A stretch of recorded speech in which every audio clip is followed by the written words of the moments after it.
সকালবেলা আমি ওই রাজবাড়ির রানীমার কাছে গিয়েছিলাম। রানীমা আমার দেখে বলল, ভালো আমার ও কথা বলে তুই আমাকে দুঃখ দিস নে মা।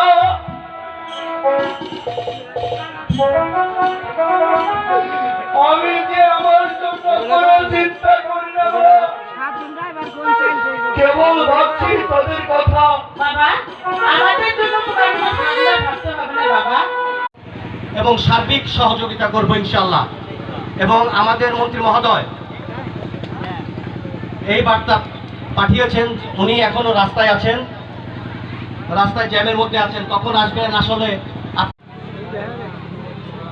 আমাদের আজকের এই অনুষ্ঠানে যিনি সার্বিক তত্ত্বাবধানে এবং আমাদের সার্বিক সহযোগিতা এবং আমার এই আয়োজনে যত শ্রম ঘাম সবকিছুই ওনার অংশীদারী, সেই আমাদের 9 নং ওয়ার্ডের সুযোগ্য ইউপি সদস্য